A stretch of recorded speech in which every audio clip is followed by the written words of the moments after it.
পাৰি না পোনপ্ৰথমে সকলোকে মই ৰঙালী বিহুৰ শুভেচ্ছা জনাইছোঁ। আমাৰ সন্মুখত দুটা প্ৰত্যাহ্বান আছিল, এটা বিধানসভাৰ নিৰ্বাচন আৰু এটা ৰঙালী বিহু উদযাপন। আৰু দুইটাই তুলনামূলকভাৱে কোভিডৰ আতংকৰ মাজতো তুলনামূলকভাৱে দুইটা অনুষ্ঠানেই,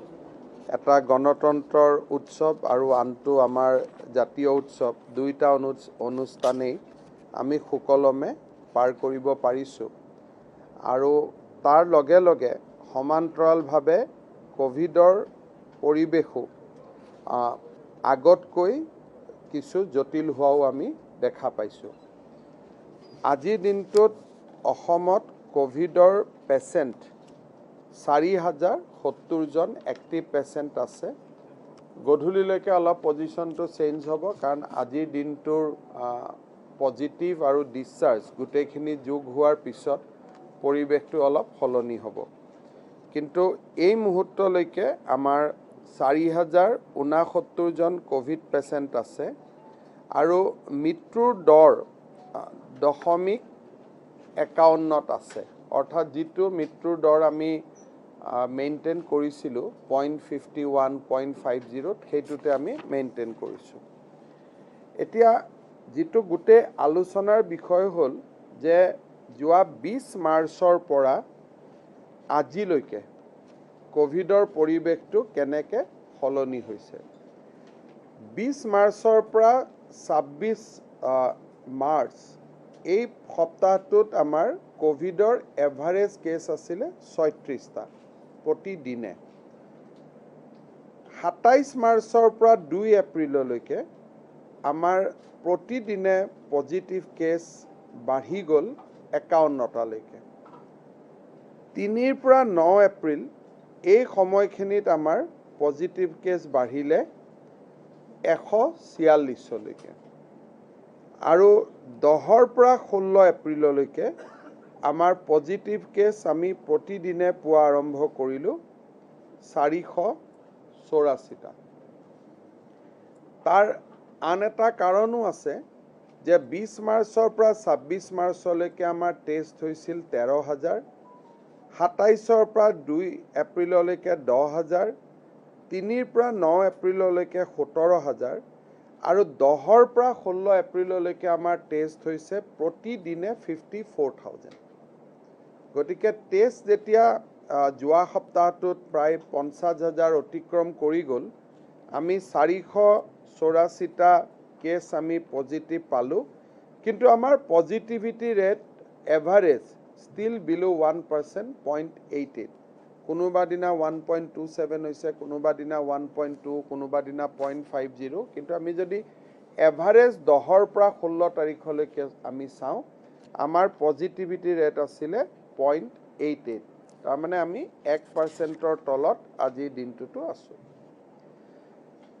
জিলা ৱাইজ এটা ডেটা ইম্পৰ্টেণ্ট। অসম চৰকাৰৰ শিক্ষা বিভাগে জিলা উপায়ুক্তসমূহলৈকে আজি এটা নিৰ্দেশ জাৰি কৰিছে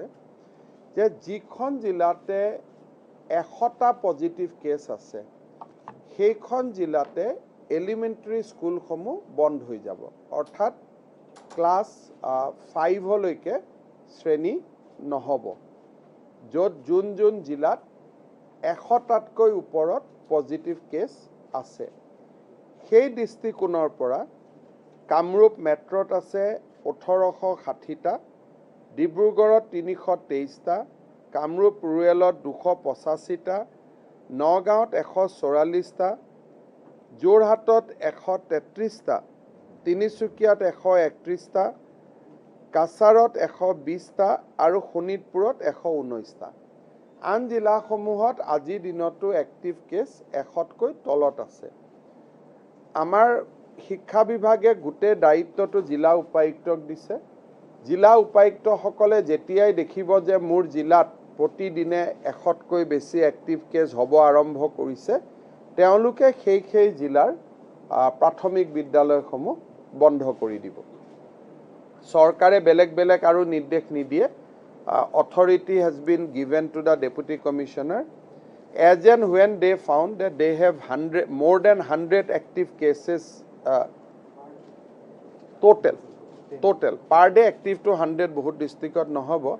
টোটাল তাৰমানে এভাৰেজ 10টা কেছ যদি হৈছে 10 দিনৰ আমি ধৰো যদি কোনোবা ডিস্ট্ৰিক্টত টোটাল 10 দিনত 100টা কেছ হৈছে হস্পিটালত 100টা আছে বা এক্টিভ কেছ 100টা আছে তেতিয়াহলে তেওঁলোকে এলপি স্কুলখিনি বন্ধ কৰি দিব ডিস্ট্ৰিক্ট এখন আকৌ এবাৰ কৈছে এটো কিন্তু আজি ৰাতি আকৌ পৰিবেশটো বদলি যাব পাৰে কামৰূপ মেট্ৰো ডিব্ৰুগড় কামৰূপ ৰুৰেল নগাঁও যোৰহাট তিনিচুকীয়া কাছাৰ শোণিতপুৰ আছে 119টা এইটো কিন্তু এদিনৰ পজিটিভ নহয় লাষ্ট 7 এপ্ৰিলৰ পৰা 16 তাৰিখলৈকে 10 দিনৰ পজিটিভ গতিকে যদি 10 দিনত 100টা কেছ আছে বা ততোধিক আছে তেতিয়াহলে তেওঁলোকে বন্ধ কৰি দিব এতিয়া ধৰক আমাৰ সাউথ সালমাৰা মাজুলী 3টা কেছ আছে গতিকে তাত 10 দিনত 3টা গতিকে তাত স্কুল বন্ধ কৰাৰ কোনো মিনিং নাই গতিকে প্ৰাথমিক বিদ্যালয় সেই ডিস্ট্ৰিক্ট বিলাকত বন্ধ হ'ব যত 100টাতকৈ এক্টিভ কেছ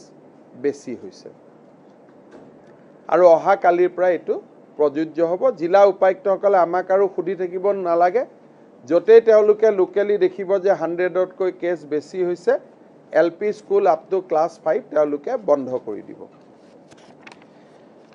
আমাৰ নিয়মিত আমাৰ টেষ্ট আমি 1 লাখলৈকে লৈ যোৱাৰ আমাৰ পৰিকল্পনা আছে আমি আপোনালোকক উল্লেখ কৰাৰ দৰে আমি বৰ্তমান যোৱা সপ্তাহটোত এভাৰেজ আমি 54815টা কৰিব পাৰিছো বিহু নহলে হয়তো আমি 1 লাখৰ ওচৰা-ওচৰি গলুহেতেন কিন্তু আজিৰ পৰা হয়তো টেষ্ট 1 লাখকৈ 1 লাখ হয়তো হোৱাৰ সম্ভাৱনা আছে আমাৰ এই যে এক্টিভ কেছ 4069টা আছে তাৰে 3258 জনে ঘৰত আছে আৰু 811 জনহে আজিৰ দিনত আমাৰ হস্পিটালত আছে আপোনালোকক যদি আমি কব যাওঁ যে লাষ্ট ইয়াৰত আমি আইসিউৰ সংখ্যা বঢ়াইছিলো 1000 আৰু ভেন্টিলেটেড বেডৰ সংখ্যা আমি বঢ়াইছিলো 1156 সেই দৃষ্টিকোণৰ পৰা আজি আমাৰ বেড আছে আইসোলেশন বেড উইদাউট অক্সিজেন আমাৰ আছে 3301টা তাৰ পৰিৱৰ্তে বেড অকুপাই কৰি আছে হস্পিটালত 592 জনে অক্সিজেন বেড আছে আমাৰ 718টা তাৰ বিপৰীতে আমাৰ পেশেন্ট আছে 137 জন আইসিইউ বেড আমি এতিয়া নৰমাল পেশেন্ট খিনিৰ কাৰণে তো আমি ৰাখি থৈছো এক্সিডেন্ট বা আন কোভিডৰ কাৰণে আজিৰ দিনত আমি আইসিইউত মাত্ৰ 65 জন আমাৰ পেশেন্ট আছে ইন আইসিইউ আৰু আইসিইউত থকাৰ লগত আকৌ ভেন্টিলেটৰৰ সৈতে আমাৰ হাতত আছে 17 জন এইটো হৈছে 811ৰ breakup 592 without oxygen 137 with oxygen 65 in ICU আৰু 17 ICUত আছে উইথ ভেন্টিলেটৰ তাৰমানে তেওঁলোক সিৰিয়াস যি 17 ICU উইথ ভেন্টিলেটৰ আছে আমাৰ বাকি অক্সিজেন সিলিন্ডাৰে হক ভেন্টিলেশনে হক মই আগত কোৱাৰ দৰে আমাৰ ICU বেড আজিৰ দিনত গুটে অসমত 850 এভেইলেবল আছে ভেন্টিলেটৰ থকা বেড 1129টা আছে অক্সিজেন সিলিন্ডাৰ আমি দিয়া আছে 3441টা আৰু অক্সিজেন কনসেন্ট্ৰেটৰো আছে আমাৰ 1190টা অৰ্থাৎ আমাৰ আইসোলেশন বেড আজিৰ দিনত আমাৰ 4764টা আমাৰ হাতত আছে এম্বুলেন্সও আমি 100খন নতুনকৈ দিছো আজিৰ দিনত যেটো গুটে দেশত চৰ্চা হৈ আছে হেতু হৈছে অক্সিজেন যে বহুত ৰাজ্যত অক্সিজেনৰ নাটনি হৈছে আৰু সেই লৈ পেলাই সমগ্ৰ দেশত চৰ্চা হৈ আছে আমাৰ ৰাজ্যখনত অক্সিজেন ধৰি ৰাখিব পৰাকৈ কোভিডৰ সময়ত আমি 240 মেট্ৰিক টনৰ এটা কেপাচিটি ইনষ্টল কৰিছিলোঁ গোটেইকেইখন মেডিকেল কলেজতে ডাঙৰ ডাঙৰ ক্ৰায়োজেনিক ইঞ্জিনৰ আমি ক্ৰায়োজেনিক ষ্ট'ৰ আমি অক্সিজেন ৰাখিব পৰা ষ্ট'ৰ আমি ব্যৱস্থা কৰিছিলোঁ সেইকাৰণে যোৱাবাৰ কোভিডৰ তুলনাত আমাৰ অক্সিজেন ষ্ট'ৰেজ কৰি ৰাখিব পৰাৰ ক্ষমতা 288 মেট্ৰিক টনলৈকে বৃদ্ধি হৈছে এগেইনষ্ট 43 মেট্ৰিক টন অৰ্থাৎ আগত যিটো আমাৰ অক্সিজেন ধৰি ৰাখিব পৰা কেপাচিটি 43 মেট্ৰিক টন আছিল সেই 43 মেট্ৰিক টন এতিয়া আমাৰ বৃদ্ধি হৈছে 239.4 মেট্ৰিক টন সেইকাৰণে আমি অক্সিজেনৰ নাটনিক খুব সোনকালে আমি অক্সিজেনৰ নাটনি আমি হয়তো ফেচ কৰিব নালাগে কাৰণ আজি আমাৰ মেডিকেল আৰু ইণ্ডাষ্ট্ৰিয়েল দুইটা অক্সিজেন লগ লাগি আমাক প্ৰয়োজন হৈ আছে প্ৰতিদিনে 40 মেট্ৰিক টন 40 মেট্ৰিক টনৰ বিপৰীতে আমাৰ হাতত আছে 288 মেট্ৰিক টন তাৰমানে অক্সিজেন আজিৰ দিনত আমাৰ সাফিচিয়েন্টলি আমাৰ হাতত আছে কিন্তু বহুত পেচেণ্টে যদি আইচিইউত আহি যায় তেতিয়া কথাটো কি হয় ক'ব পৰা নাযায় কিন্তু আজিৰ পৰিস্থিতিত আমাৰ অক্সিজেন 288.19 মেট্ৰিক টনত আছে against requirement of 40 metric ton oxygen আমি বাহিৰৰ পৰা কিনো কিন্তু অসমত আমি কিছু অক্সিজেন ইউনিট যোৱা বছৰটোত আমি আমাৰ ভিতৰতে আমি নিৰ্মাণ কৰিছোঁ অৰ্থাৎ 19টা অক্সিজেন প্লান্ট আমি আমাৰ মেডিকেল কলেজ হস্পিটালবিলাকত আমি কাৰখানা বনাইছোঁ য'ত আমি হস্পিটালৰ ভিতৰতে অক্সিজেন প্ৰডিউচ কৰিব পাৰোঁ তেনেকুৱা আমাৰ ইউনিট আমি বনাইছোঁ 19টা এয়াৰপোৰ্ট অথৰিটি অফ ইণ্ডিয়া আমাক 3টা দিছিলে ষ্টেট গভৰ্ণমেণ্টে নিজৰ ইনিচিয়েটিভত 10টা আৰু 6টা ভাৰত চৰকাৰে দিছিলে এই 19টাৰ আমাৰ 8টা আমি কমপ্লিট কৰিছোঁ আৰু 6 মেট্ৰিক টন অক্সিজেন এতিয়া হস্পিটালবিলাকত নিজে নিজে প্ৰডাকশ্যন হয় উইদিন দ্য হস্পিটাল ভাৰত চৰকাৰে যোৱাকালি আৰু 6টা আমাক প্লান দিম বুলি কৈছে আৰু এই গোটেইখিনি যদি আমি চাব যাওঁ তেতিয়াহ'লে হয়তো অহা 45 দিনৰ ভিতৰত অসমৰ প্ৰতিখন জিলা হস্পিটালতে আমাৰ একোটা অক্সিজেন প্লান্ট হ'ব মেডিকেল কলেজ আৰু জিলা হস্পিটাল 1 মেট্ৰিক টনৰ পৰা 5 মেট্ৰিক টন আমি প্ৰডিউচ কৰিব পাৰিম প্ৰত্যেক হস্পিটালৰ লগতে প্লাছ 288 আমি ষ্ট'ৰ কৰিব পাৰোঁ এই দুইটা যদি কেপাচিটি আমি লগাই দিওঁ তেতিয়াহ'লে প্ৰতিদিনে 10-15 হাজাৰ কেছ নোহোৱালৈকে অক্সিজেনৰ নাটনিৰ সম্ভাৱনা আমাৰ ইয়াত নাই বুলি আমি ক'ব পাৰোঁ কিন্তু পৰিৱেশটো কি হয় কি নহয় এইটো ভৱিষ্যতৰ কথাটো আজি ক'ব নোৱাৰোঁ কিন্তু আজিৰ দিনত এই পৰিৱেশটো আমি ক'ব পাৰোঁ বাকি আমাৰ যিখিনি প্ৰয়োজনীয় ঔষধ সামগ্ৰী আমাৰ গোটেই আছে ভাৰতত অক্সিজেনৰ পিছত আৰু এটা চৰ্চাৰ বিষয় হৈছে ইনজেকশ্যন ৰেমডিচিভিৰ এসময়ত ভাৰতবৰ্ষত ICMR গাইডলাইন আছিলে যে ৰেমডিচিভিৰ এজন পেচেণ্ট যেতিয়া খুব ক্ৰিটিকেল হৈ যায় তেতিয়া ইউজ কৰিব লাগে আমি গুৱাহাটী মেডিকেল কলেজত বা অসমৰ হস্পিটালত মডাৰেটলি ক্ৰিটিকেল হওঁতে আমি ৰেমডিচিভিৰ ব্যৱহাৰ কৰা আৰম্ভ কৰিছিলোঁ আৰু আমাৰ ৰিজাল্টটো খুব ভাল আছিলে সেইকাৰণে আমাৰ মৰ্টেলিটি কমিছিলে এতিয়া ICMRও নতুনকৈ নিৰ্দেশ দিলে যে প্ৰথম 5 দিনতে ৰেমডিচিভিৰ ইউজ কৰিব লাগে এট দ্য মডাৰেট ষ্টেজ যে 5 দিনে গোল্ডেন ডেজ বুলি কৈছে যেনেকৈ এটা এক্সিডেণ্ট হ'লে 2 ঘণ্টা গোল্ডেন আৱাৰ বুলি কয় তেনেকৈ এতিয়া ICMRে কৈছে যে first 5 days are the golden days এতিয়া এই নিৰ্দেশ অহাৰ লগে লগে গোটেই ভাৰততে ইনজেকশ্যন ৰেমডিচিভিৰৰ এটা নাটনি দেখা গৈছে অসমত বৰ্তমান আমাৰ হাতত 12,861টা vial or doses of injection আমাৰ হাতত আছে ৰেমডিচিভিৰ সেইকাৰণে আমি অন্তত এপ্ৰিল মাহত ৰেমডিচিভিৰৰ কোনো নাটনি দেখা নাই আৰু মে মাহত আমি 1 লাখ ইনজেকশ্যন ইতিমধ্যে অৰ্ডাৰ দিবৰ কাৰণে আমি সিদ্ধান্ত লৈছোঁ ৰেমডিচিভিৰ একেলগে 1 লাখ কোনেও দিব নোৱাৰে কিন্তু লাহে লাহে তেওঁলোকে অন্তত আমাক দি থাকিলে আমি মে মাহতো কিবা নাটনি হ'লে আমি জোৰা টাপলি মাৰিব পাৰিম বুলি বিশ্বাস কৰোঁ কিন্তু এপ্ৰিলত নাটনিৰ কোনো সম্ভাৱনা নাই কাৰণ আমাৰ হাতত 12,000 ড'জ আছে আজি আমি আৰু 5,000 পাম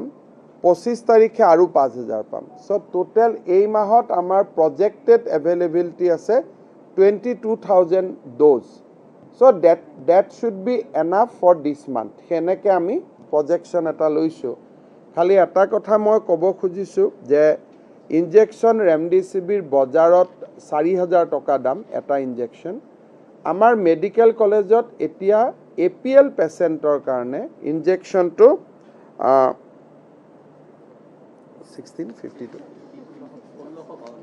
1652 টকাত উপলব্ধ হ'ব এইটো যদি এপিএল পেচেণ্ট হয় তেওঁলোকে ইনজেকশ্যনটো 1652 টকা তেওঁলোকে খৰচ কৰিব লাগিব প্ৰতি ডজৰ কাৰণে বজাৰত ইয়াৰ দাম 4,000 টকা কিন্তু যোনে বিপিএল পেচেণ্ট 3 টকীয়া যাৰ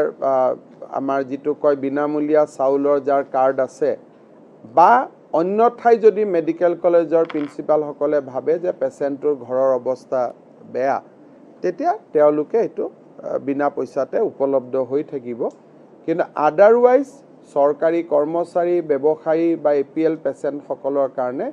এটা concession price of 1652 it will be available বজাৰত ইয়াৰ দাম 4,000 টকা গতিকে এইটো আমি 1652 টকা আমি দি থাকিম ভ্যাকসিনেশনৰ ষ্টেটাসটো আপোনালোকক মই দিব খুজিছোঁ আমাৰ অসমত ভ্যাকসিনেটেড এতিয়া আমি কৰিছোঁ 15,67,430 people 15,67,430 person ইয়াৰে ফাৰ্স্ট ডোজ আমি ভ্যাকসিন দিছোঁ 12,84,432 জন বিনামূলীয়া বিপিএল মানে যাৰ বিনামূল্যৰ ৰেশন কাৰ্ড আছে চাউল পোৱা ৰেশন কাৰ্ড আছে আৰু কাৰোবাৰ যদি ৰেশন কাৰ্ড নাইও প্ৰিন্সিপালক আবেদন কৰে যে মই অতি দুখীয়া প্ৰিন্সিপালক আমি কৰ্তৃত্ব দিছোঁ বিনামূলীয়া কৈ দি দিব বেসিক্যালি কিছুমানৰ তাত কাৰ্ড নাই কিন্তু তেওঁ বিপিএল হয় তেওঁলোকে প্ৰিন্সিপাল বা সুপাৰিনটেন্ডেন্টক তেওঁলোকৰ ঘৰৰ মানুহে আবেদন কৰিলে হেতু আমি বিনামূলীয়া কৈ দি দিম কিন্তু বাকি যিসকল ব্যৱসায়ী বা সৰকাৰী কৰ্মচাৰী বা আন ধৰণে অৱস্থা সম্পন্ন মানুহ আহে তেওঁলোকে 1652 টকা দিব পাৰ ডোজ অফ ইনজেকশ্যনৰ কাৰণে এতিয়া আমাৰ ভ্যাকসিন আমাৰ 15,67,430 গৰাকী ব্যক্তিক আমি দিলো তাৰে ফাৰ্স্ট ডোজ আমি দিলো 12,84,432 জনক সেকেন্ড ডোজ আমি দিব পাৰিলো 2,82,998 জনক 82,998 যোৱা 3-4 দিনত আমাৰ ইয়াত ভ্যাকসিনৰ এটা শৰ্টেজ আছিল যোৱা কালিলৈকে আমাৰ ভাৰত চৰকাৰে আমাক কেবা লাখো ভ্যাকসিন পঠিয়ালে আমাৰ হাতত আজি দিনত ভ্যাকসিন এভেইলেবল আছে 6,07,000 যোৱা পৰখি ৰাতি আমি এই ষ্টৰখিনি পালো আজি গোটেই দিনটোত আমাৰ ডিস্ট্ৰিবিউশন বিলাক চলি আছে গতিকে কালি বাদ দি পৰহিৰ পৰা সকলোৱে যিসকলে ফাৰ্স্ট ডোজ লৈছিলে সেকেন্ড ডোজৰ কাৰণে চিন্তা কৰি আছিল তেওঁলোকে সেকেন্ড ডোজ পাব আৰু যিসকলে ফাৰ্স্ট ডোজ ল'ব ইচ্ছা কৰে তেওঁলোকৰ কাৰণেও ফাৰ্স্ট ডোজ উপলব্ধ থাকিব আমি জিলা উপায়ুক্তসকলক এটা নিৰ্দেশ দিছোঁ যে কলেজ আৰু স্কুলসমূহত তেওঁলোকে কেম্প পাতি 45 ইয়াৰ্ছৰ ওপৰৰ টিচাৰ আৰু ফেকাল্টি সকলক তেওঁলোকে ভ্যাকসিনেশন কৰাত প্ৰায়োৰিটি দিব পৰখি ৰাতি আগত আমাৰ ৮৮,০০০ আছিলে, কিন্তু কালি আমাৰ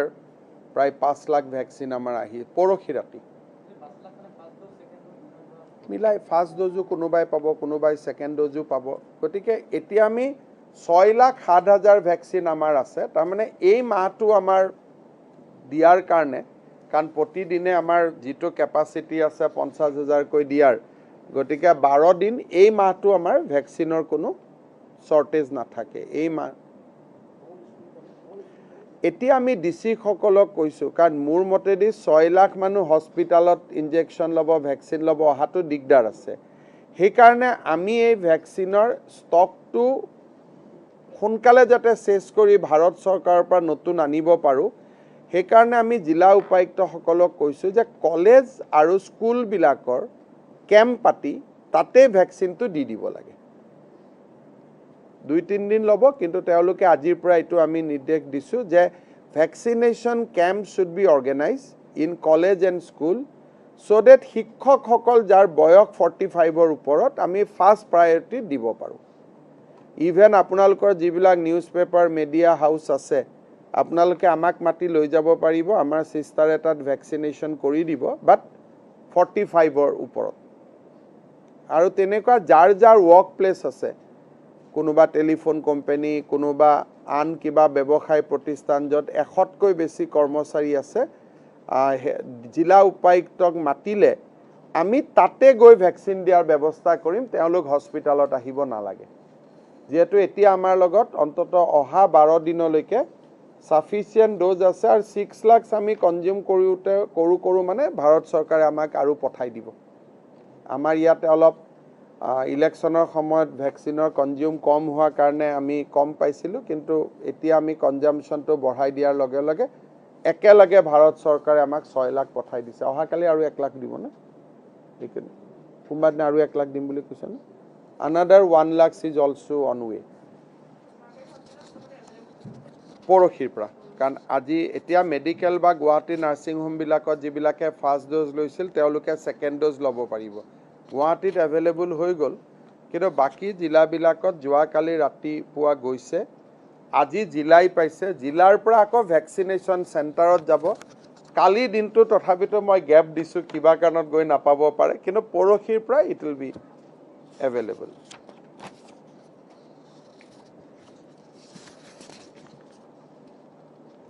বাকী আপোনালোকে জানে যে এয়াৰপৰ্টত আমি এতিয়া বাহিৰৰ পৰা ক'ভিড নিউট্ৰেল চাৰ্টিফিকেট লৈ আহিলেও আমি মনা নাই।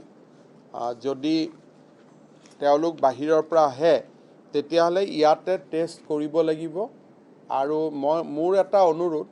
যে এই যিটো ভাইৰাছ আমি দেখা পাইছোঁ, এটি UK ভেৰিয়েণ্ট, খুব সোনকালে ফাষ্ট স্প্ৰেড হয়। সেইকাৰণে অসমৰ বাহিৰৰ পৰা অহা যিকোনো মানুহৰ লগতে যেতিয়ালৈকে তেওঁলোকৰ RT-PCR নিগেটিভ নোলায়, ঘৰৰ মানুহে হওক, বন্ধু বান্ধৱে হওক, লগ নধৰিলে ভাল। আমাৰ যদি আপোনালোকৰ অফিচতো কোনোবা এজন দিল্লীৰ পৰা মানুহ আহে, ফটক কৰি তেওঁৰ লগত কথা বতৰা পাতিব নালাগে যেতিয়ালৈকে তেওঁ RT-PCR নিগেটিভ ৰিপৰ্ট নাহে, কাৰণ আমি 24 আৱাৰ্ছত দি দিওঁ। সেইকাৰণে মেইন কথাটো হ'ল যে এইটো যিটো UK ভেৰিয়েণ্ট খুব সোনকালে স্প্ৰেড হৈ যায় আৰু খুব লাইট হয় এটা ৰুমত, আৰু এয়াৰত ই বহুত দেৰি থাকে বুলি বিভিন্ন গৱেষকে কৈছে যে ই এয়াৰত বহুত দেৰি থাকে। সেইকাৰণে ঘৰৰ মানুহো যদি দিল্লীৰ পৰা আহে, যেতিয়ালৈকে তাৰ RT-PCR নিগেটিভ নোলায় বা তেখেতৰ RT-PCR নিগেটিভ নোলায়, তেতিয়ালৈকে বহুত বেছি মিক্স কৰিব নালাগে, সোনকালে স্প্ৰেড হৈ যোৱাৰ আশংকা থাকে। আৰু আমাৰ অসমতো এতিয়ালৈকে আমি যিমানবোৰ পাই আছিলোঁ, ট্ৰেভেল হিষ্ট্ৰী বা তেওঁলোকৰ বন্ধু বান্ধৱকে পাই আছোঁ, কিন্তু পৰিৱেশটো চাই পেলাই আমি সাৱধান হোৱাৰ প্ৰয়োজনীয়তা আহি পৰিছে। লকডাউন বা কাৰ্টেলমেণ্ট এইবিলাকৰ আমাৰ কোনো পৰিকল্পনা নাই। সেৱাক আমি অনুৰোধ কৰিছোঁ যে অভিভাৱক আৰু শিক্ষকসকলৰ লগত অহা 10 দিনত কথা পাতিবৰ কাৰণে, আৰু নতুন চৰকাৰ আহিলে যাতে মেট্ৰিকৰ ওপৰত এটা সিদ্ধান্ত ল'ব পাৰে। কিন্তু মডেল কোড অফ কণ্ডাক্ট থকা অৱস্থাত আৰু এখন আহিবলগীয়া চৰকাৰৰ আহিবলগীয়া সময়ত আমি বহুত ডাঙৰ সিদ্ধান্ত লোৱা উচিত নহয় আৰু তাৰ পৰিপ্ৰেক্ষিতত আমি সেৱাক কৈছোঁ যে আপোনালোকে শিক্ষক আৰু অভিভাৱকসকলৰ লগত কথা পাতি ইয়াৰ পজিটিভ আৰু নিগেটিভ দুইটাই আকলন কৰি যিয়ে আপোনালোকৰ প্ৰতিবেদন হয় নতুন চৰকাৰখনৰ হাতত দিব যাতে বাই 4th or 5th May they can announce a decision. সেইকাৰণে আমাৰ এইকেইটা দিনত আমি এইটো যেহেতু এখন চৰকাৰৰ জাগাত নতুন চৰকাৰ নতুন ধৰণে আহিব আমি মেট্ৰিকৰ ওপৰত আমি একো সিদ্ধান্ত ল'ব খোজা নাই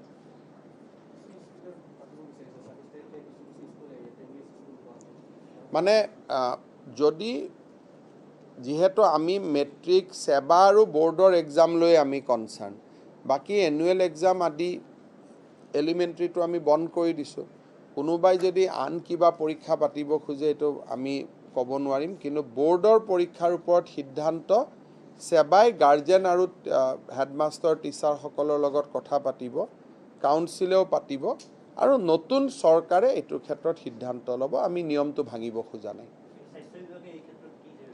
এতিয়া মই একো ক'ব খোজা নাই কাৰণ দিছ ইজ এ স্বাস্থ্য বিভাগ হিচাপে এতিয়া মই একো ক'ব খোজা নাই কাৰণ this is a prerogative of new government আমি কিবা এটা ক'লেই সিদ্ধান্ত ল'লে ইয়াত বহুতটা বিতৰ্কৰ অৱসান হ'ব ইলেকশ্যন কমিশ্যনৰ অনুমতি লাগিব কিবা লাগিব গতিকে 11 মে'ত পৰীক্ষাত আছে পৰীক্ষা 5 তাৰিখে নহয় বুলি ক'লেও নহ'ব গতিকে এইটো লৈ ইমান টেনশ্যন মই ল'ব খোজা নাই কাৰণ মই বিতৰ্কৰ সন্মুখীন হ'ব খোজা নাই কাৰণ ক্লাছ 10ৰ যদি পৰীক্ষা এবাৰ নহয় পিছত নাপাতিলে এডমিশ্যনবোৰ কি মাৰ্কছৰ ওপৰত হ'ব এখন এনাৰ্কি হৈ যাব সেইকাৰণে ইয়াৰ ভাল দিশ বেয়া দিশ গোটেইখিনি কেবিনেটত বহি সিদ্ধান্ত লোৱা কথা এইটো মই হিমন্ত বিশ্ব শৰ্মাই সিদ্ধান্ত লোৱা কথা নহয় গতিকে সেৱাই প্ৰতিবেদন দিব তাৰ ওপৰত স্বাস্থ্য বিভাগেও প্ৰতিবেদন দিব তেতিয়ালৈকে কোভিড বাঢ়িব কমিব সব চাই পেলাই নতুন চৰকাৰে ভাল মনেদি লৈ নতুন সিদ্ধান্ত এটা ল'ব ইয়াত আৰু মই অকলে সিদ্ধান্ত এটা লৈ বিতৰ্কৰ সন্মুখীন হ'ব খোজা নাই আৰু যেহেতু সময় বহুত দিন আছে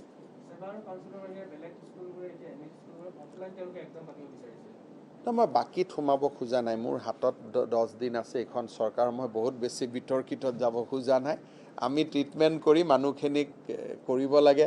কাৰো মনত বেয়া পোৱা কোনোবাই পৰীক্ষা পাতিব খুজিছে মই নাপাতো বুলি কৈ এইবিলাক মই বিতৰ্কিত কথাত একোতে সোমাব খোজা নাই আপোনালোকক এটা আভাস দিলোঁ যে কোভিড পৰিৱেশ মোটামুটি অসমত নিয়ন্ত্ৰণাধীন কিন্তু ইউকে ষ্ট্ৰেইনটো বহুত লাইট হয় ই এটা আমাক নেক্সট লেভেললৈকে লৈ যাব পাৰে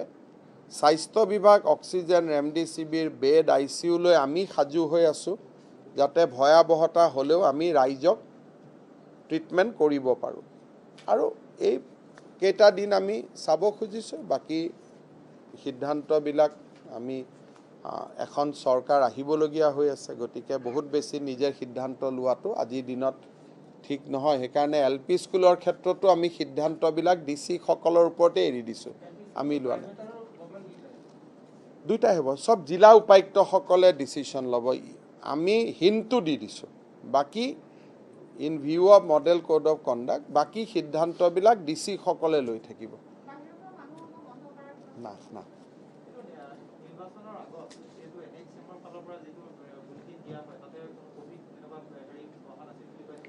কোভিড অহা নাছিল ন মইতো আপোনালোকক ক'লোৱে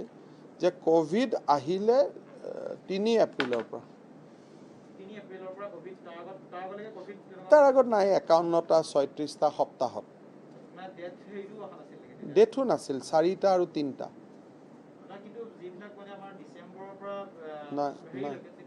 মই সেইকাৰণে ডাটাটো দিলোঁ 20ৰ পৰা 26 মাৰ্চলৈকে কোভিড হৈছে পাৰ ডে 36টা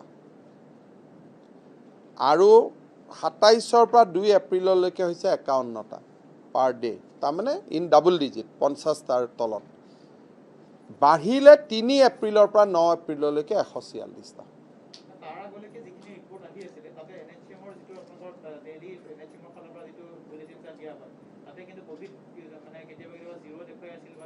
জিৰো হৈছে আমাৰ কোভিড কেতিয়াবা একেবাৰে যেনেকে মাৰ্চত আমাৰ নাম্বাৰ অফ ডেথ 0 এপ্ৰিলত আমাৰ নাম্বাৰ অফ ডেথ এটা জানুৱাৰীত আমাৰ গোটেই মাহটোত ডেথ আছে 37 তাৰমানে এটা এভাৰেজ ফেব্ৰুৱাৰীত গোটেই মাহটোত আমাৰ ডেথ হৈছে 10টা। তাৰমানে যদি আপুনি 30 দিন বয়স ধৰে তাৰমানে 20 দিনে এজনো মৰা নাই, 10জন ঢুকাইছিলে। মাৰ্চত ঢুকাইছে মাত্ৰ 13জন, মাত্ৰ শব্দটো কোৱা বেয়া, কিন্তু 13জন 31টা দিন, 31টাৰ ভিতৰত একেবাৰে ক'ভিডটো কেতিয়াও নোহোৱা হোৱা নাই। সেইটো কাৰণে বাঢ়া বুলিতো কোনো এতিয়ালৈকে তথ্য এইকাৰণেই নাই, কাৰণ ইলেকশ্যন ৰেলীবোৰ যিবোৰ জেগাত কমপ্লিট হৈ গ'ল সেই জেগাবিলাকত ক'ভিড হোৱাই নাই। ধৰক আমাৰ ইলেকশ্যন ৰেলী নগাঁৱত হ'ল, হোজাইত হ'ল, চাউথ চালমাৰাত হ'ল, সেই জেগাবিলাক ক'ভিড নাই। ক'ভিড অকল তাতেই আছে য'ত ব্যৱসায়িক আমি ইণ্ডাষ্ট্ৰিয়েল চেণ্টাৰ বা ট্ৰেডিং চেণ্টাৰ বুলি কওঁ। আৰু আজিও ধৰক নাজিৰাত ৰেলী হৈছে, নাজিৰাত এটাও ক'ভিড নাই। সোণাৰীত ৰেলী হৈছে, সোণাৰীত এটাও ৰেলী নাই। অকল ক'ভিড হৈছে গুৱাহাটী, ডিব্ৰুগড়, তিনিচুকীয়া, যোৰহাট আৰু টাউন কেইখনত।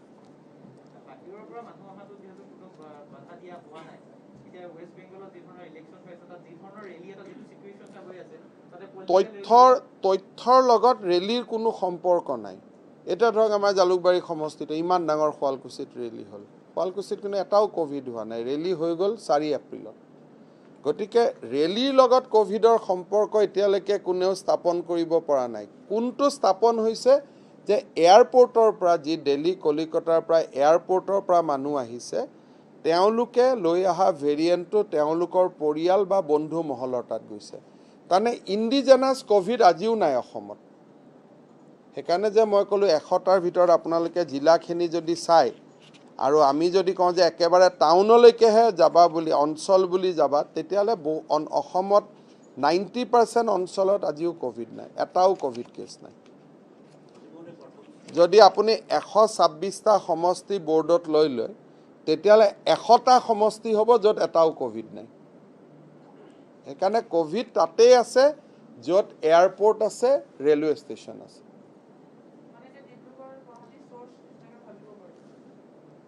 চ'ৰ্চটো হ'ল বাহিৰৰ পৰা অহা। কিন্তু এতিয়া যদি কোনোবা মানুহে অসমত ভয় খালে, ধৰক কেৰেলাত অসমৰ মানুহ আছে, বেংগলত অসমৰ মানুহ আছে, তাতে ক'ভিড হ'ল, লকডাউন হ'ল, অসমলৈকে আকৌ আগৰ দৰে 4-5 লাখ মানুহ সোমাই আহিলে, তেতিয়া কথাটো বেলেগ। কিন্তু আজিৰ দিনলৈকে যিটো আমাৰ ইয়াত ষ্টাডি আছে সেইটো হ'ল এয়াৰপৰ্ট আৰু ৰেলৱে ষ্টেচনৰ পৰা অহা আৰু তেওঁলোকৰ পৰিয়ালবৰ্গ বা বন্ধু বান্ধৱ। এই মুহূৰ্তলৈকে ট্ৰেভেল হিষ্ট্ৰী থকা মানুহৰ হৈছে। এই মুহূৰ্তলৈকে কোনোবা এটা পাৰাত, যেনেকৈ যোৱাবাৰ পাণ্ডুত সোমাই গৈছিল, ফটাশিলত সোমাই গৈছিল, হোৱা নাই। কিন্তু অহাকালি নহ'ব বুলি তাৰ গেৰেণ্টি নাই, কাৰণ বহুত মানুহকতো আমি টেষ্ট কৰা নাই। কোনোবা মানুহ কামাখ্যাতে নামি দিছে টেষ্ট কৰিব বুলি, কোনোবা আমিনগাঁৱতে ৰেলৰ পৰা জঁপিয়াই দিছে। গতিকে যোৱাবাৰোতো এনেকুৱাই হৈছিল, প্ৰথমতে আমি বান্ধি ৰাখিছিলোঁ, কিন্তু যেতিয়া বহুত মানুহ আহিলে আমাৰ আয়ত্তৰ বাহিৰত গুচি গ'ল। কিন্তু এইবাৰ যিহেতু 4-5 লাখ মানুহ উভতি অহাৰ সম্ভাৱনা নাই। যোৱাবাৰ আছিল কি নেশ্যনেল লকডাউন আছিলে, লকডাউনৰ শেষতে অসমৰ 5 লাখ মানুহ ঘূৰি আহিছিল। এইবাৰ যিহেতু 5 লাখ মানুহ ঘূৰি অহাৰ সম্ভাৱনা নাই, গুৱাহাটীত যোৱা মাহলৈকে 8,000 এয়াৰ পেছেঞ্জাৰ আহি আছিল, যোৱা 3 দিনত সি 4,000লৈকে ড্ৰপ হৈ গৈছে। তাৰমানে অসমলৈকে মানুহ অহাৰ সংখ্যাটো কমি আছে টেষ্টবিলাক আৰম্ভ হোৱাৰ পিছত। যদি আগমনটো কমি যায়, আমাৰ ইয়াত ইণ্ডিজেনাছ ক'ভিডটো নাই, মানে গাঁৱৰ পৰা অহা, চাহ বাগিচাৰ পৰা অহা, তেনেকুৱা ধৰণৰ ক'ভিড নাই। আমি এইটো ষ্টাডি কৰিছিলোঁ যে আমি কৰি অহা ৰেলীবিলাকৰ জেগাত ক'ভিড হৈছে নেকি। ধৰক এতিয়া 20 মিনিট মই ৰেলী কৰিছোঁ, এটাও ক'ভিড তাতে নাই। কোনোবা আন এজন লিডাৰে ক'ৰবাত ৰেলী কৰিছে, তাত ক'ভিড আছে নেকি, নাই। আজিৰ মুহূৰ্তলৈকে ক'ভিড ত'তেই আছে এয়াৰ পেছেঞ্জাৰ, ৰেল পেছেঞ্জাৰ আৰু তেওঁলোকৰ ৰিলেটিভ সম্পৰ্কীয় মানুহখিনি।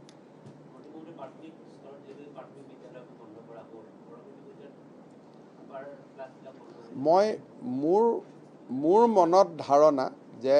8,000ৰ পৰা এয়াৰ পেছেঞ্জাৰ যেতিয়া 4,000 কমি আহিছে, সি যদি 2,000 আহি যায় আৰু আমি গোটেইকেইজনক টেষ্ট কৰিব পাৰোঁ, অসমৰ ভিতৰত ক'ভিডে হয়তো আমি এটা বহুত বেয়া পৰিৱেশৰ মুখামুখি হ'ব নালাগিব পাৰে ধৰক যোৱাকালিৰ পৰা আমি বিহু পাতিছোঁ 3 দিন বিহু হ'ল আজি আমি টেষ্ট কৰিব দিছোঁ বিহু সমিতিৰ ওচৰ পাজৰৰ জাগাবিলাকত কিন্তু তেনেকুৱা কোনো সাংঘাতিক ৰিপৰ্ট অহা নাই যে সেই জাগাবিলাকতে কোভিড হৈ গ'ল বুলি এতিয়াও বস্তুটোত ট্ৰেভেলৰ লগতে লিংক হৈ আছে কিন্তু লাহে লাহে যেতিয়া আমি মিছ কৰিম মানুহক কোনোবাই টেষ্ট নকৰিব কোনোবাই পলাব কোনোবাই ৰেলেদি জাগাত গাড়ী দি আহিব ট্ৰাক ড্ৰাইভাৰ সোমাব লাহে লাহে ভিতৰলৈকে যেতিয়া টানি টানি বেমাৰটো আহি থাকিব তেতিয়া সি স্প্ৰেড হৈ যায় সেইকাৰণে যেতিয়াই স্প্ৰেড হ'ব তেতিয়াই চৰকাৰে সিদ্ধান্ত ল'ব আগতীয়াকৈ সিদ্ধান্তবোৰ লৈতো লাভ নাই কিন্তু যেতিয়াই বস্তুটো বাঢ়ি গৈ থাকিব তেতিয়াই প্ৰয়োজনীয় সিদ্ধান্তবোৰ লোৱা হ'ব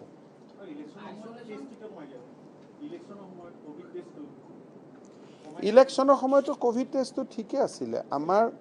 মই আপোনালোকক কৈছোঁ ইলেকশ্যনৰ মাহটোত কোভিড টেষ্ট আমি 1 লাখ কৰিছোঁ এটা সপ্তাহত 20ৰ পৰা 26লৈকে 27ৰ পৰা 2লৈকে 71,000 তাৰ আগতো আমাৰ যোৱা জানুৱাৰীৰ পৰা আমাৰ টেষ্ট কমি আছিলে কাৰণ কোভিড নাপায় আৰু মানুহে নিজে টেষ্টটো কেনেকুৱা বস্তু চিম্পটম নহ'লে মানুহে আঙুলিত নাকত কিয় কাগজ সোমাব দিব এইটো ডিপেণ্ড কৰে টেষ্ট যে কয় চৰকাৰে কমাই দিছে চৰকাৰে টেষ্টটো কমাই দিব নোৱাৰে মানুহে নাকত তাঁৰডাল সোমাব এলাউ কৰিব লাগিব আৰু তেওঁ তেতিয়ালৈকে এলাউ নকৰে যেতিয়ালৈকে তেওঁ জ্বৰ কাহ নহয় এইটো মানে আমাৰ কিছুমান সমালোচকে কৈছে চৰকাৰে টেষ্ট কমাই দিব চৰকাৰে কেনেকৈ কমাই দিব কাৰণ আপোনাৰ শৰীৰত মই তাঁৰডাল সোমাম আপুনিতো এনেই সোমোৱাব নাহে কিবা এটা আপোনাৰ কাহ হ'ব লাগিব জ্বৰ হ'ব লাগিব চিম্পটম নাথাকিলে কালি যদি মই আপোনালোকৰ অফিচত গৈ কওঁ যে আপোনালোকক মই টেষ্ট কৰোঁ আপুনি কিয় টেষ্ট কৰিব দিব আপুনিতো কাজিয়া কৰিব যোৱাকালিও পৰহি নেকি 4জনী মহিলাইতো আমাৰ এয়াৰপৰ্টত মানুহক পিটু কৰিছে যে কিয় টেষ্ট কৰিবি গতিকে টেষ্ট চৰকাৰে কমোৱা আৰু বঢ়োৱা কৰিব নোৱাৰে এইকেইদিন আমাৰ সেম হস্পিটাল ইলেকশ্যনৰ সময়তো আছিল সেম হস্পিটাল আজিও আছে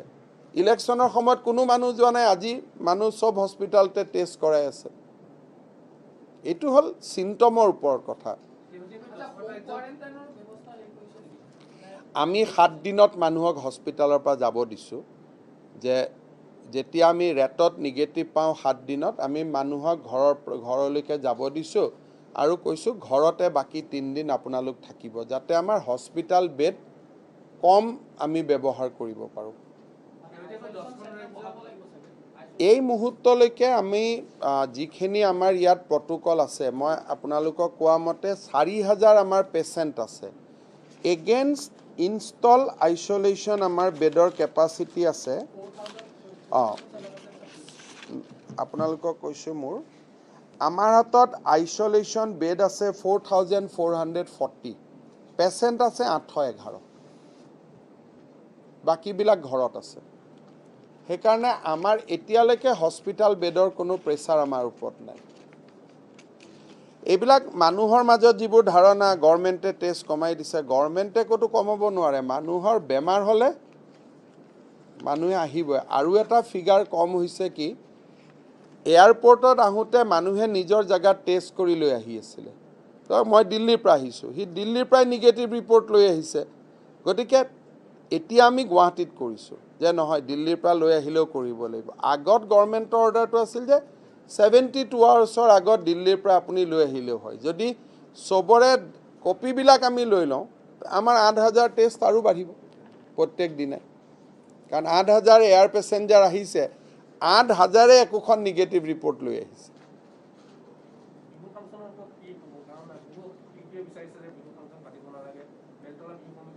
নহয় মোৰ মতেদি আমাৰতো অফিচিয়েল বিহু হৈ গ'ল আমাৰ 3 দিনেই বিহু হয় গতিকে বিহুটোতো আমাৰ হৈ গ'ল বাকীটো এতিয়া বহাগী বিদায় অনুষ্ঠান যিমান দিনাখনলৈকে পাৰোঁ চলি থাকিব কিন্তু কোভিডৰ ভয়াৱহতাৰ লক্ষ্য ৰাখি মই ভাবোঁ যে গুৱাহাটী ডিব্ৰুগড় তিনিচুকীয়া তেজপুৰ আদিত এই অনুষ্ঠান নাপাতা ভাল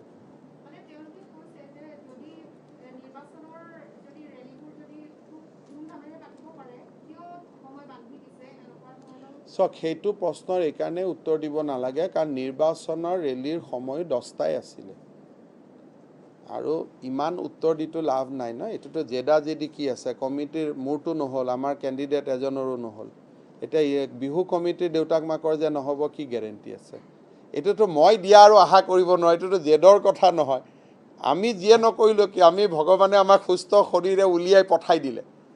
কংগ্ৰেছৰ হক বিজেপিৰ হক আৰু কোভিড নহল আমি পাৰ হৈ গলো এটা বিহু কমিটি যে নহব কি গ্যাৰেন্টি আছে সেইকাৰণে নিয়ম মানি চলিলে সাৱধান হৈ থাকিব পাৰিব এটোতো জেদা জেদি নহয় এটোতো বেমাৰহে আপুনি যদি ভাবে যে যিকোনো কাৰণে আপোনাৰ বেমাৰ নহয় আপুনি ৰাতি দুটালৈকেও বিহু পাতক তেতিয়া কিন্তু হলে চৰকাৰে আপুনি ক'ব লাগিব যে নহয় মই দায়িত্ব লৈছিলো ইলেকশন কমিশনে যিয়ে নহক আমাক ক'লে তোমালোকে 10টালৈকে কেম্পেইন কৰা তেওঁলোকে এটা ৰিস্ক ললে আৰু তেওঁলোকে এটো পাৰ হৈ গল নহল কোনো ক্যান্ডিডেটৰ কিন্তু এতিয়া সেই একেটা ৰিস্ক কোনে সদায়তো নহব সেইকাৰণে এটো ইলেকশনৰ লগত যি কথা পাতিব নালাগে আমি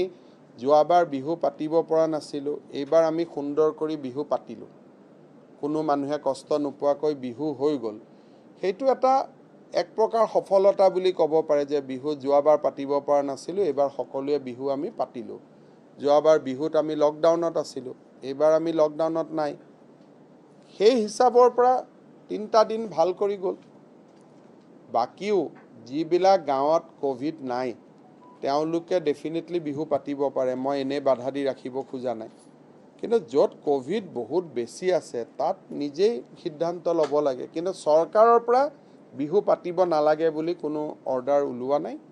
আমি কৈছো যে 11টাত খালি বন্ধ কৰি দিও আমাৰ অসমত আমি ডাবল মিউটেন্ট ভেৰিয়েন্ট এতিয়ালৈকে পোৱা নাই আমি অসমত আমি জিনোম সিকুৱেন্সিং এটো ICMR লাহুৱালে কৰি আছে মই প্ৰেছ কনফাৰেন্সৰ আগতেও তেওঁক সুধিছিলো ডক্টৰ সকলে মোক কোৱা মতে অসমত UK ভেৰিয়েন্টে পাইছে এতিয়ালৈকে ডাবল মিউটেন্ট যেটো ভেৰিয়েন্ট মহাৰাষ্ট্ৰত ওলাইছে সেই ভেৰিয়েশনটো আহা নাই আৰু এতিয়া মহাৰাষ্ট্ৰৰ পৰা প্লেন অহাও প্ৰায় বন্ধ হৈ গৈছে তাতে লকডাউন হোৱাৰ কাৰণে হয়তো অসমত ফটক কৰি বিষয়টো আমি অলপ হয়তো সেফ থাকিব পাৰিম এটা ফান্ডামেন্টাল কথা আমি মনত ৰাখিব লাগে যোৱাবাৰ 5 লাখ মানুহ একেবাৰে সোমাই নোহোৱালৈকে অসমত বস্তুটো মেইনটেইন হৈ আছিল এইবাৰো যদি ভয় খাই অসমৰ বাহিৰত যোৱা গুটেই মানুহবোৰ ঘূৰি আহে তেতিয়া পৰিবেশটো হাতৰ পৰা ওলাই যাব কিন্তু যদি তেনেকুৱা নহয় লিমিটেড মানুহ আজিৰ দৰে 2000 3000 5000 আহি থাকে তেতিয়ালে আমি ইয়াক মেনেজ কৰি ৰাখিব পাৰিম মই তেনেকে ভাবো খালি ভয় এটাই যে জুন মানুহে দিল্লী কলিকতা বাহিৰৰ পৰা আহিছে RT-PCR নিগেটিভ নোহোৱালৈকে তেওঁলোকৰ লগত মিক্স আপ কৰিব নালাগে ই লাগিলে জুনেই নহক কিয় ঘৰৰ দেউতা মা হলেও যে তোমালোক এদিন ৰখা আজিকালি আমি 24 ঘণ্টাৰ RT-PCR ৰিজাল্ট দি দিও গতিকে অন্তত 24 ঘণ্টা আইসোলেট কৰি ৰাখিব লাগে কাৰণ গুটেই বস্তুটো আহিছে বাহিৰৰ পৰা আৰু ই খুব লাইট কাৰণে ৰুমটোত ফটক কৰি ধৰিলে মানে আগতে আছিল যে অলপমান ডিসটেন্স ৰাখিলে হয়তো নলব পাৰে কিন্তু ই এয়াৰত ৰখি থাকে সেইকাৰণে খুব সোনকালে স্প্ৰেড হয় সেইকাৰণে ট্ৰেভেল হিষ্ট্ৰি থকা মানুহৰ লগত আমি যিমান পাৰো ডিসটেন্স মেইনটেইন কৰি ৰাখিব লাগে যেতিয়ালৈকে তেওঁ RT-PCR নিগেটিভ বুলি নোলায় হ'ব এতিয়ালৈকে আমি একো ৰেষ্ট্ৰিকশন দিয়া নাই কাৰণ আমি 3500 কেছ থাকুতেও দুৰ্গা পূজা পাতিছো এতিয়াতো আমাৰ 500 কেছ আছে এতিয়ালৈকে আমি ৰেষ্ট্ৰিকশন দিয়া নাই আৰু মোৰ গুটেই উদ্দেশ্যটো হল যে খুব